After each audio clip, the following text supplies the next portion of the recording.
Warm light was pooling across white sheets when Molly understood, with absolute clarity, that she was about to let a dangerous man cradle her face like she was something worth saving. His thumb traced the line of her jaw slowly. The tattoos on his hands, ink she had memorized without meaning to, were the only dark thing in that golden room. "I don't trust you," she whispered. She didn't move. "But I should take you back because this moment, this golden, terrifying, inevitable moment, didn't start here. It started 24 hours earlier. With a grief-soaked anniversary, a shootout on a quiet Soul Street, and one dangerous order that was never ever meant to include her. Welcome.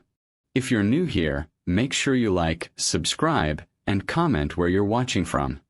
I always love seeing viewers from all around the world. The story opens on the night everything changed. Not in the penthouse, not yet, but in the low amber light of a Itaewon lounge, where Molly is finishing the last song of her set and a man in the VIP shadows is watching her like he hasn't looked at anything in a very long time. The last note Molly sang didn't end so much as dissolve, bleeding out into the warm amber air of the lounge until there was nothing left of it but feeling. She held the microphone loosely at her side, eyes closed for just a moment longer than necessary, the way she always did at the end of a set. Not for the audience. For herself. A small ritual of release. A way of setting down the emotion she had borrowed from some private, locked room inside her chest and used, carefully, like it belonged to the song and not to her. The applause that followed was gentle. This was not that kind of place. Muse Lounge sat tucked into a narrow side street off Itaewon, the kind of venue that didn't advertise and didn't need to. Its clientele came for the quiet, for low ceilings and warm wood and the particular relief of a room that asked nothing of you. The stage was barely a platform. The lighting was the color of old honey. On nights like this one, a Tuesday in late November with rain pressing softly against the windows, the crowd numbered no more than 30. Molly preferred it that way. She set the microphone in its stand, nodded once to the pianist behind her, and stepped off the platform without ceremony. A few people caught her eye as she moved through the room. She smiled the way she had trained herself to smile. Present, warm, and completely unrevealing. It had taken her 2 years in Seoul to perfect that smile. 2 years of early mornings in a city that wasn't hers, of learning to love its rhythms without depending on them, of building a life small enough that losing it wouldn't break her.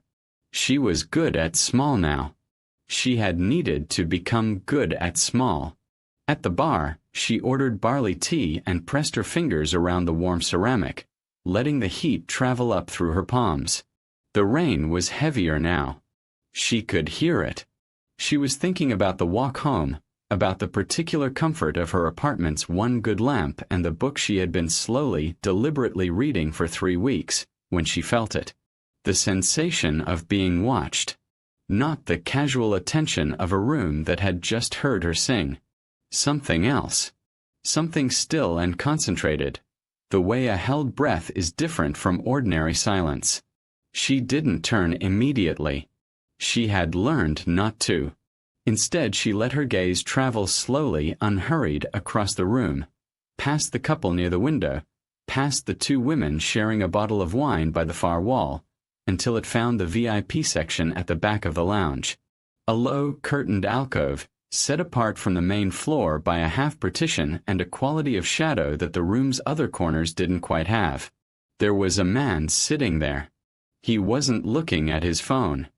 He wasn't speaking to the 2 men positioned a careful distance behind him, who wore the particular stillness of people paid to be invisible. He had a glass in his hand, dark liquor mostly untouched, and he was watching her with an expression that Molly could not immediately name. It wasn't desire exactly. Or it wasn't only that. It was the look of someone who had not expected to feel anything tonight and had not yet decided what to do with the fact that they did. He was striking in the way that certain dangerous things are striking, not in spite of what they are, but because of it. Dark hair that fell loosely across his forehead. a jaw set with the kind of tension that suggested it was rarely anything else. And even from this distance, even in this light, she could see the ink. It climbed the side of his neck above his collar, dark and intricate, the edge of something larger and unshown. Molly looked away first. She finished her tea. She gathered her coat from the hook behind the bar, said good night to the bartender by name, and walked toward the exit without looking back at the alcove. This was another thing she had learned: how to leave a room without carrying it with her. She did not know his name. She did not know that two of the men near the door had already clocked her exit and were waiting on a word. She did not know that the man in the shadows had come here tonight to feel nothing, and had failed, and that failure was already reshaping something in him. She stepped out into the rain. Behind her, in the alcove, Seo Jun set down his glass. The rain had thickened into something with weight by the time Molly turned onto the main street. Her coat pulled close and her head down. Seoul at this hour was not silent. It was never truly silent. But Itaewon on a Tuesday night had a particular kind of quiet to it, the restaurants mostly closed, the foot traffic thinned to a few late stragglers and the occasional taxi cutting through standing water. She liked this hour. The city felt less like a performance and more like a place where actual living happened, slow and unobserved. She was thinking about nothing in particular when the first shot cracked the night open. It came from the alley to her left, sharp and unmistakable, and Molly's body responded before her mind did. She pressed herself back against the nearest wall, breath gone, the sound still ringing in the wet air. Then came shouting, two voices in rapid Korean, and the sound of something heavy hitting the ground, and then another shot, closer this time, and the particular chaos of men moving fast through a space that was too small for it. She didn't run. She knew better than to run blind. Instead, she stayed flat against the wall, eyes scanning, calculating the distance between herself and the nearest corner, the nearest doorway, the nearest anything. Her heart was hammering, but her mind was very, very clear. This was what fear did for her when it was working correctly. It sharpened everything. What it could not account for was the black SUV that came to a silent, immediate stop at the curb directly in front of her. The rear door opened before she could move. He stepped out unhurried, as though the gunfire was weather and he had simply dressed for it. Up close, Seo Jun was taller than he had seemed in the alcove, broader through the shoulders, with the kind of physical authority that had nothing to do with effort and everything to do with years. He wore a dark coat, no tie, and his expression was the same one she had seen from across the lounge, except now it was closer and she could see what lived beneath the surface of it. Not cold. Contained. There was a difference, and it mattered, though she could not have said why she was already measuring it. His eyes found her immediately, like he had known exactly where she would be. Inside, he said. His English was low and precise, carrying the careful shape of someone who chose the language deliberately. It was not a request. It was not quite a command either. It occupied the space between the two, that particular register that expects compliance without demanding it, which Molly had always found more alarming than an outright order. "I don't know you," she said. "No," he agreed. Inside. Another shot from the alley. Closer. Molly's jaw tightened and she hated profoundly that her options were narrowing in real time. She looked at him. She looked at the alley. She looked at the two men who had materialized at his flanks, not touching her, not moving toward her, simply present in the way that made the geometry of the street feel suddenly very deliberate. She got in the car. Seo Jun followed, pulling the door shut behind him, and the SUV moved immediately, smooth and quiet as though it had never stopped. Molly sat rigid on the far side of the seat, as much distance between them as the space allowed, her hands in her lap and her eyes forward.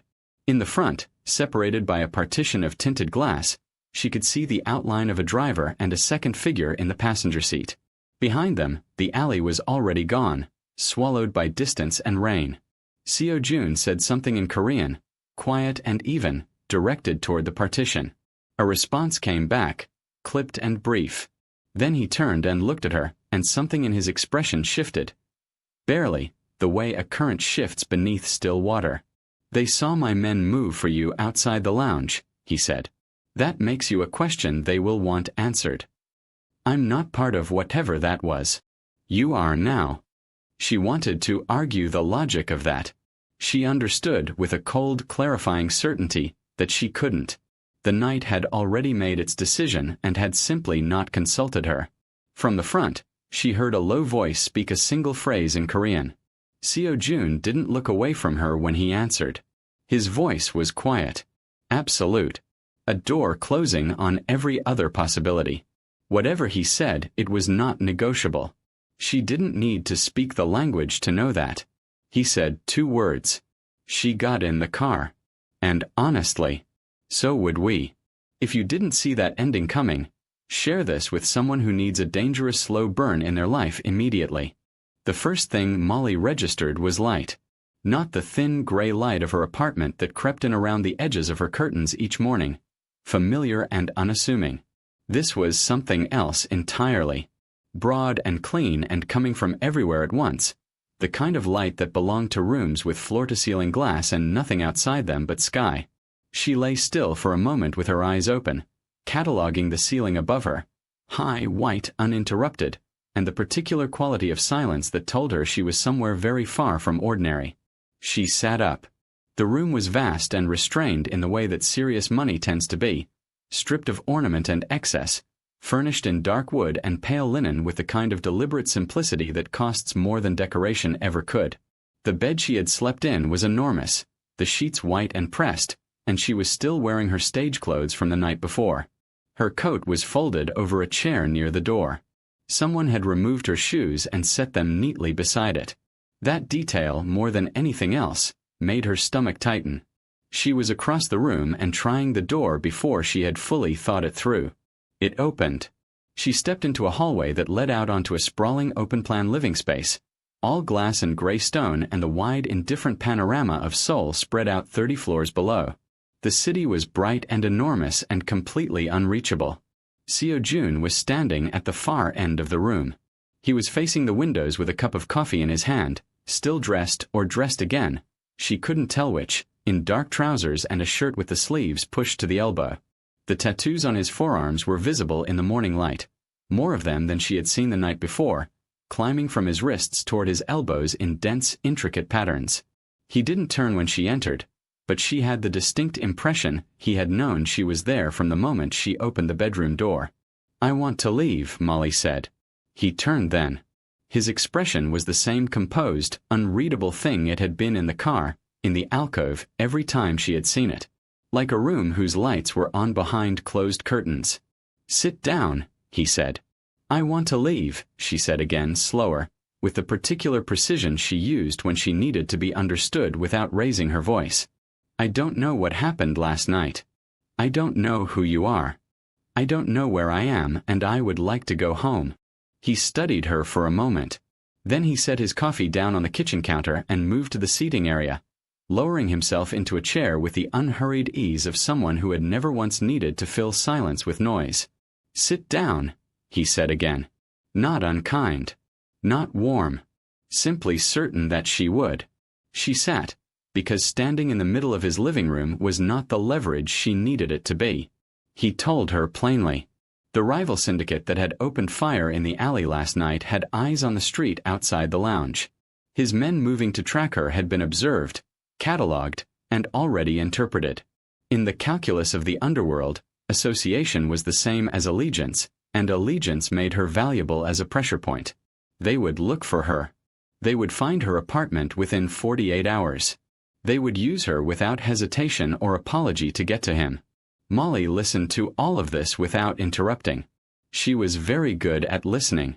She had learned that the most important information lived in the parts people delivered without emotion.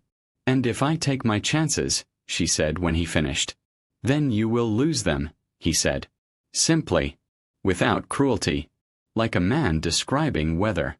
She looked at him for a long moment. Outside the windows, Seoul moved and glittered and went about its morning completely indifferent to the fact that her life had been quietly, thoroughly rerouted overnight. She thought about her apartment. Her one good lamp. The book on the nightstand, 3 weeks in, unfinished. She thought about the things she had already lost once and what it had cost her to rebuild from them. I am not yours to protect, she said. Something moved in his expression, brief and controlled. There and then not. No, Seo-jun said. But you are alive. And I intend for you to remain that way. He picked up his coffee. The conversation, as far as he was concerned, was over. Molly stared at the city below and said nothing, because there was nothing yet to say. 3 days in the penthouse had given Molly a precise understanding of its architecture and a thorough, aching knowledge of its limitations. She knew which windows faced east and caught the first light. She knew that the kitchen was stocked with a quiet, impersonal efficiency, as though someone had researched what a person might need without ever asking. She knew that Seo-jun left before she woke and returned after dark, and that in the hours between, the only human presence was a composed, courteous man named Hyun who stood near the elevator and answered her questions about leaving with the same patient, immovable regret every time. She had stopped asking on the second day. Instead she read. She practiced the songs she had been arranging in her head for weeks, humming them low, working through chord structures on a small keyboard she found in the second bedroom and chose to believe had been placed there for her. She cooked when she needed something to do with her hands. She watched Seoul from the windows with the particular attention of someone who has learned to find comfort in distance. She told herself she was fine. She was fine. It was past midnight on the fourth night when she heard it, a sound from down the hallway, muffled and controlled but unmistakably effortful. She lay still for a moment, listening. It came again. Not a voice. The sound of movement, careful and deliberate, the kind that tries not to be heard. She got up. The hallway light was off, but the living room cast enough glow to navigate by, and she followed it to the kitchen where Seo-jun stood at the island with his back partially to her, his shirt discarded on the counter beside him. He had a first aid kit open in front of him and was attempting, with one hand, to position a suture needle at an angle that the human arm was simply not built to sustain. Along his left side, just below the ribs, a graze wound had opened the skin in a shallow, angry line. It had been cleaned. The bleeding was controlled. But the closure was another matter. He heard her. She knew he heard her because the set of his shoulders changed, a barely perceptible shift, the kind that precedes a dismissal. Don't, she said before he could speak. He turned just enough to look at her over his shoulder. His expression did what it always did, arranged itself into something neutral and waiting. She crossed the kitchen, pulled out the stool across the island, and looked at the first aid kit with the calm inventory of someone who had grown up watching her grandmother close worse than this with steady hands and no fuss. Sit, she said. A beat. Then, with the particular quality of a man unaccustomed to being outmaneuvered in his own kitchen, he sat. She worked without speaking. The wound was clean enough. She focused on that, on the task, on the small and manageable world of the suture and the light and the careful pressure of her fingers against his skin. This was the thing about having something concrete to do. It quieted everything else. But the quiet had a texture to it tonight. Up close, the tattoos were extraordinary. She had seen them before in pieces, the edge at his collar, the climbing ink on his forearms. But here, in the kitchen light with the shirt gone, she could see the full geography of them. They moved across his chest and up over his left shoulder and along his neck in dense, deliberate patterns, dark against his skin, each line placed with the kind of intention that spoke of meaning rather than decoration. There were characters she recognized and symbols she didn't, and somewhere amid the larger designs, small and precise, what looked like a name. Her hands stayed steady. Her eyes didn't linger. But he noticed. She felt him notice. My brother, he said. She didn't stop working. I didn't ask.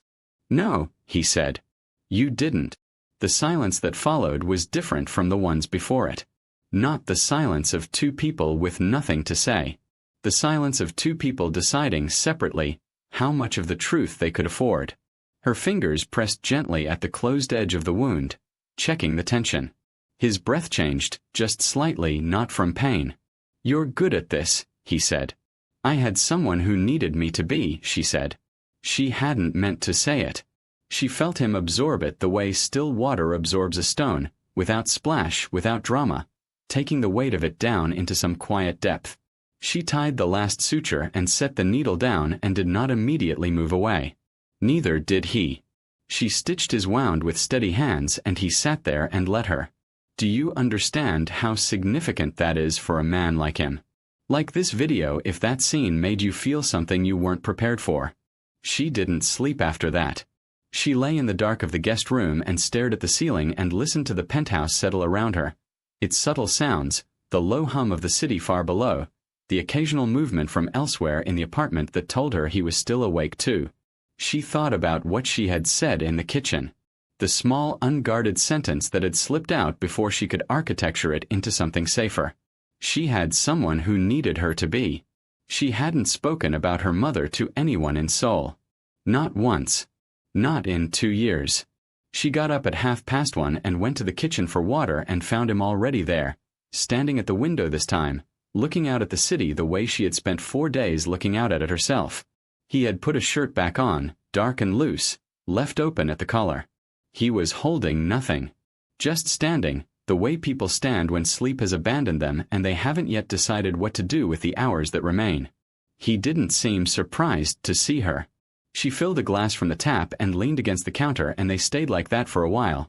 2 people in a quiet kitchen at an hour that belongs to neither day nor night, the city burning gold and indifferent below them. How old was he? She said. She didn't explain the question. She didn't need to. He had told her without telling her, in the kitchen, with one word and the way he'd said it. Seo-jun was quiet long enough that she thought he might not answer. Then he said, 23. His voice had a different quality at this hour, lower, stripped of its usual containment. He was 23. I was 28. I had spent 5 years building something I told myself was for both of us. A pause. He died because of what I built. Molly didn't offer comfort. She had learned through her own grief that comfort offered too quickly was just another way of asking someone to stop. So she simply stayed and let the words exist in the room at their full weight. He sounds like he was loved, she said finally. Something in Seo-jun's jaw shifted. Too much, maybe. I watched him too closely. Held the whole thing too tightly. He turned from the window then and looked at her, and his expression in the low light was the most unguarded she had seen it. A man came for me and found him instead. That is the version of the story I will carry for the rest of my life. The grief in it was so precise, so long-handled and familiar, that Molly felt it move through her own chest before she could stop it. She set her glass down. I had a mother, she said.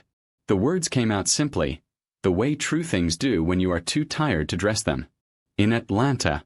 She was the kind of person who filled a room without trying.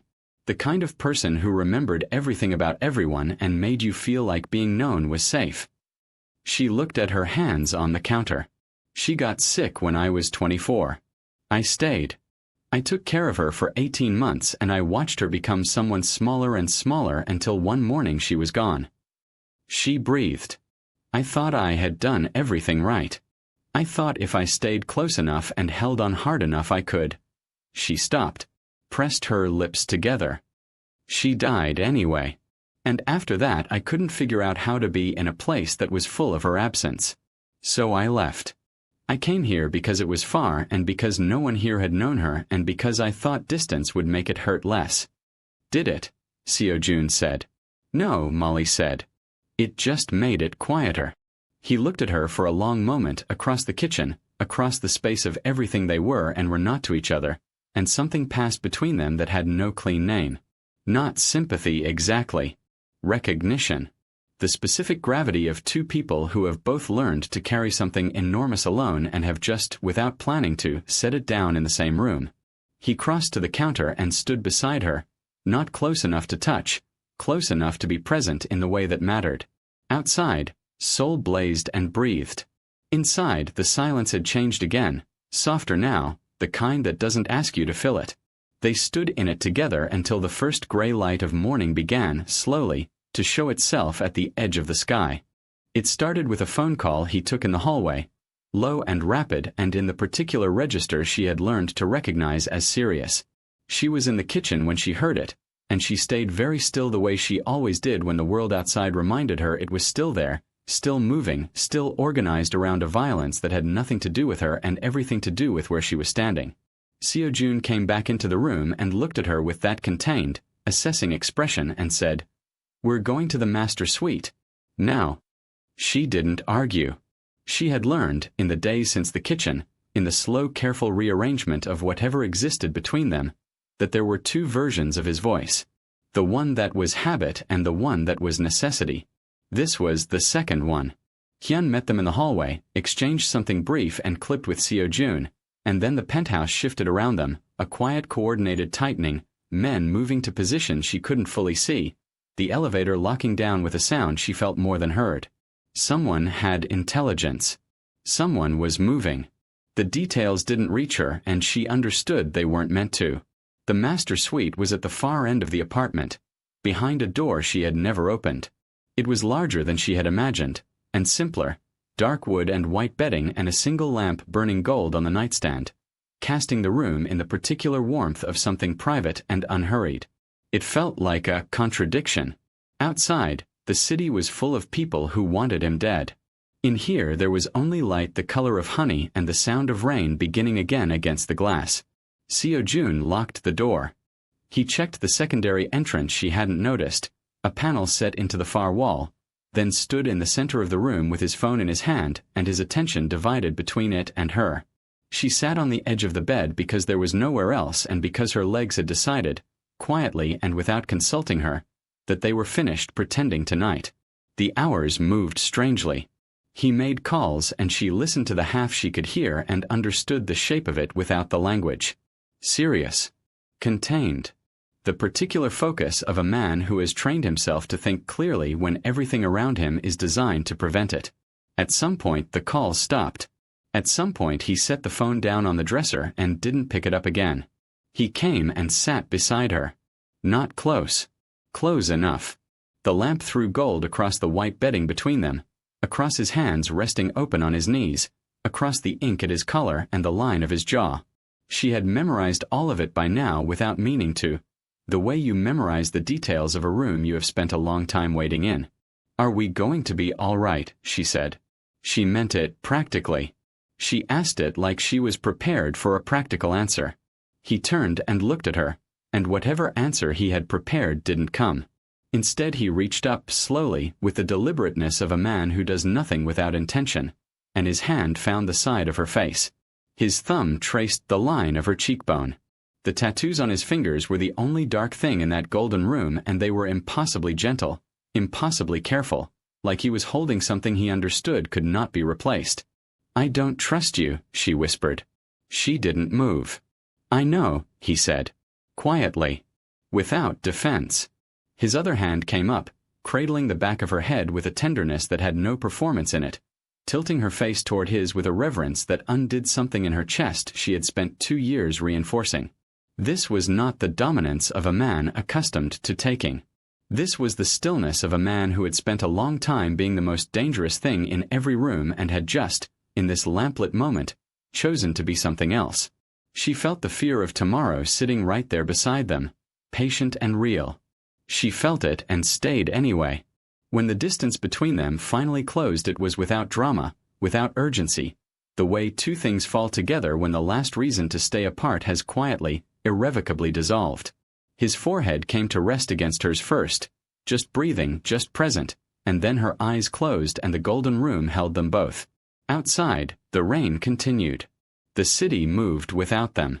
And for one suspended, unrepeatable hour, none of the rest of it existed at all. "I don't trust you." She whispered it. And didn't move. That's the whole story right there. If this episode wrecked you in the best way, subscribe. Because what's coming next is going to hurt beautifully. She had learned the rhythm of his sleeping. He was still before dawn and restless after it, his breathing shifting in the gray early hours with whatever his mind did when the discipline of waking loosened its hold. She had been awake for a while already, lying in the warm, lamp-dark quiet, listening to the rain that had softened overnight to something barely there, when she felt him surface beside her. His hand found hers under the white bedding without ceremony, the way it had twice in the night, as though even in sleep some part of him was conducting inventory, making sure she was still present and accounted for. She was thinking about Atlanta, about her mother's hands. About how grief had a way of making the present feel borrowed, like you were only ever visiting the life in front of you and the real one was somewhere behind you, fixed and irretrievable. She was thinking that something had shifted in her last night, some tectonic, quiet thing, and she didn't know yet whether to be grateful or afraid of it. Then every light in the penthouse went out at once. The darkness lasted exactly 2 seconds before the emergency system engaged, flooding the room in a low, red-tinged glow that turned everything strange and clinical.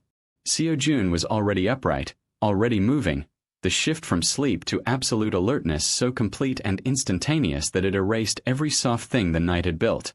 He was at the door with his phone in his hand before she had fully sat up, his voice low and immediate in Korean, the cadence of command, no preamble, no escalation, just the flat and total authority of a man for whom crisis is simply another language he speaks fluently.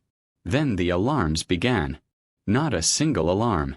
Several layered, coming from different points in the building, and beneath them a sound she felt more than heard, a deep structural vibration that suggested the elevator system had been locked from somewhere outside the penthouse.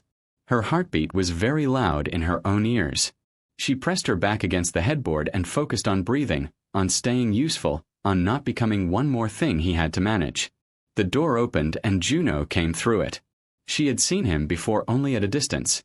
Seo-jun's top lieutenant, a lean and precise man in his early 30s who moved through the penthouse like a question that expected no answer. Tonight he was armed, his expression stripped to its absolute functional core, and he spoke to Seo-jun in rapid, low Korean for 30 seconds without stopping. Seo-jun listened with his arms crossed and his jaw set. He asked one question. Juno answered it. Something passed across Seo-jun's face, contained and immediate, the specific compression of a man absorbing bad news and converting it directly into action. He turned to her. "They're in the building system," he said. "Cameras, access points, the secondary locks. They mapped the compound from the inside." A pause, precise and brief. "Someone sold them the architecture." Molly held his gaze. "How long do we have?" "Juno is going to take you down through the service corridor to the car park.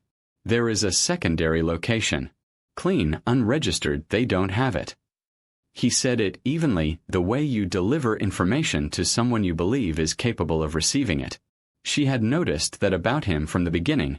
The way he spoke to her, like her steadiness, was a given rather than a courtesy. "You'll be safe there until this is resolved. And you? I'll hold the line here." She looked at him standing in the red-tinged dark, this man who had pulled her out of a rainy street and into the most dangerous version of her life and somewhere along the way had started holding her face like it mattered, and she felt the specific, terrible clarity of understanding exactly what holding the line alone meant. "Seo-jun," she said. "Molly." His voice was low and final and carrying everything it wasn't saying.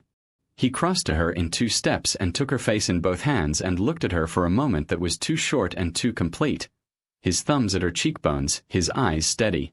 Then he let go. "Go with Juno," he said. "Don't stop moving." Juno was already at the door. The alarms layered and pulsed. Somewhere below them, in the bones of the building, she could feel the compound being tested, the walls being leaned against, the carefully constructed fortress beginning to answer questions it had never been meant to answer. She picked up her shoes from the floor. She looked at him once more. Then she followed Juno into the red-lit corridor and didn't look back, because if she looked back she would stay, and she already knew, with a cold and rising certainty, that staying was exactly what she intended to do. Pause the story, you don't want to miss what comes next, right? Click that subscribe button and tell me what you think comes next. She made it as far as the service corridor. It was narrow and utilitarian, stripped of everything that made the rest of the penthouse what it was, just concrete and emergency lighting and the sound of Juno moving ahead of her with the focused efficiency of someone who had rehearsed this exact route. He didn't speak. He didn't need to. The geometry of his body said everything. Move, stay close, don't hesitate. She moved. She stayed close. And then she stopped. Juno registered her absence within 3 steps and turned, his expression shifting from focused to urgent in the same instant. He said her name in a low, controlled voice that was almost but not quite a command. "I know the layout," she said. "Ms. Molly." The secondary bedroom. The one with the keyboard. She kept her voice even and clear, the way she kept it when she needed to be heard without volume. There's a hardwired speaker panel in that room connected to the main suite and the east corridor. I found it the first week. I didn't know what it was then. Juno looked at her with the particular expression of a man recalibrating. If someone triggered it from that room, she said, it would push sound through both corridors simultaneously. Every man they have positioned on the east side would move toward it. It's a distraction. It buys him a window to come at them from the service entrance instead of the main corridor where they're expecting him. A beat of silence. The alarms continued their layered pulse above them. He told me to take you out, Juno said. I know what he told you, Molly said. I'm telling you what I know about this building. You can take that information back to him and we can save 60 seconds, or you can let me do it now. She watched him think. She watched him weigh the variables the way men like him weighed variables, quickly and without sentiment, calculating the cost of each option against the cost of the other. Then he pressed 2 fingers to the earpiece at his collar and spoke in rapid, quiet Korean. The response came back in seconds. She couldn't hear the words. She could hear the tone. Juno looked at her. 3rd door on the left. You have 4 minutes before they breach the east corridor. After you trigger it, you go to the stairwell at the end of the hall and you do not stop until you reach the car park. Understood. Understood, she said. She was already moving. The penthouse in emergency lighting was a different place entirely. Its familiar geometries made strange by the red-tinged dark, shadows falling where she had never seen them fall. She counted doors. 3rd on the left.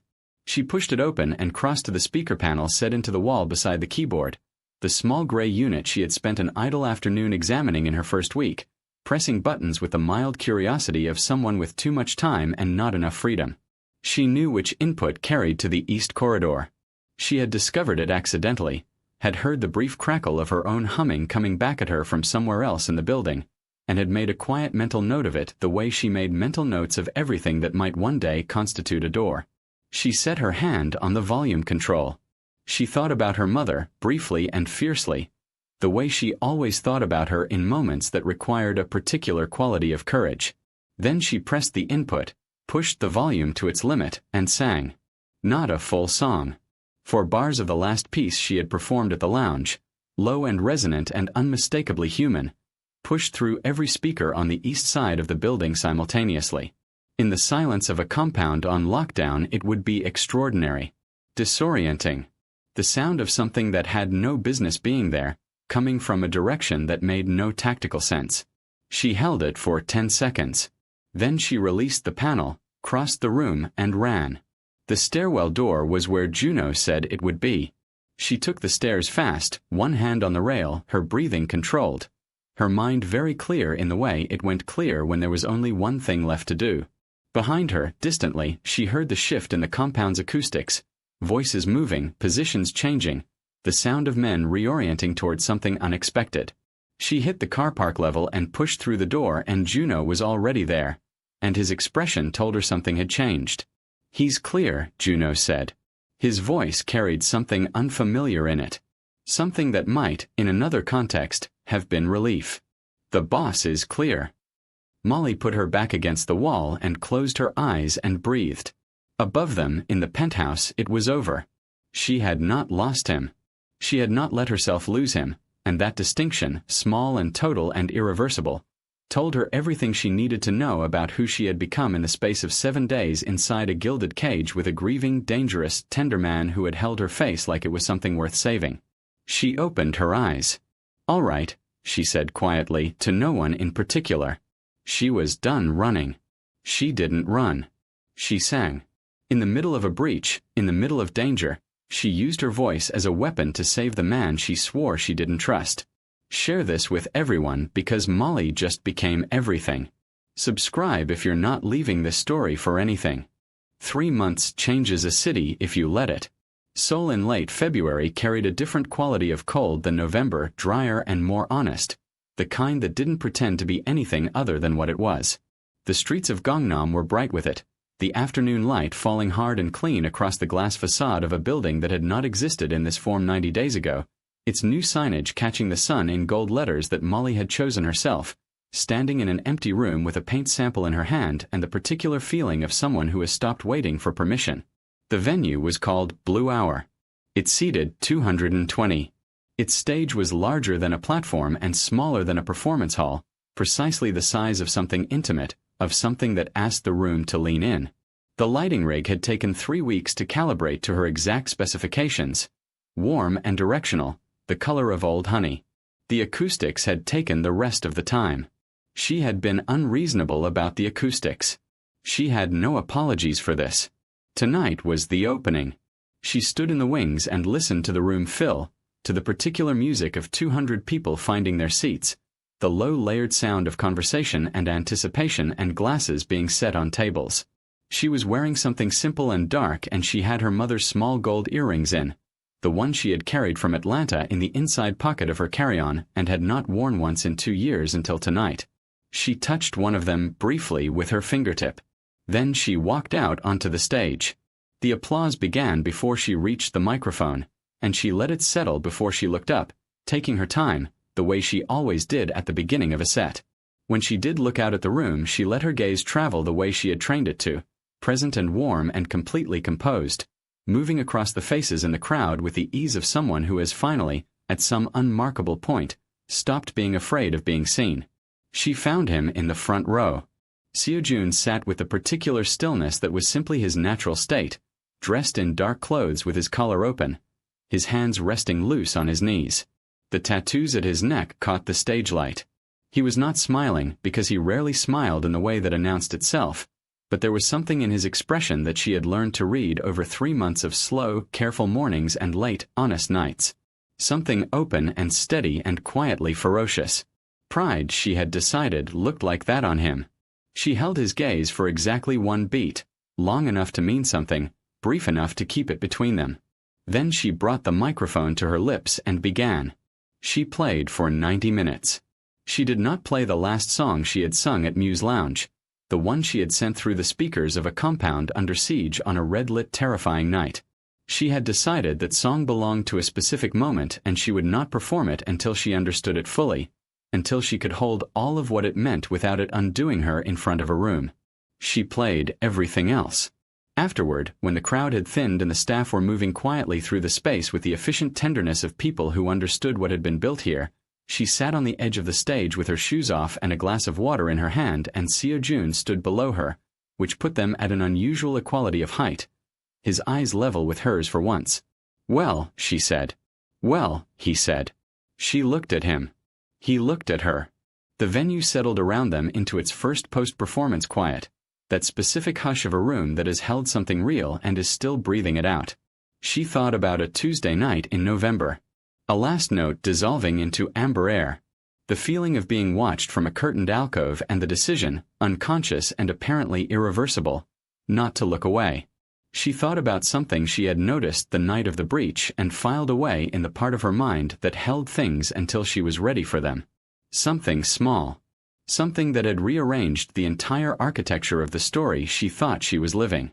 Seo-jun had told her his men moved to track her outside the lounge because the rival syndicate had seen them. But she had looked at the footage afterward. She had seen the timestamp. His men had moved before the rivals did. If you enjoyed this story, make sure you like the video and share it with someone else. Subscribe to the channel so you don't miss what's coming next. Turn on notifications, because the next story might be the one you can't stop thinking about. Thanks for watching. Go ahead and watch the next one.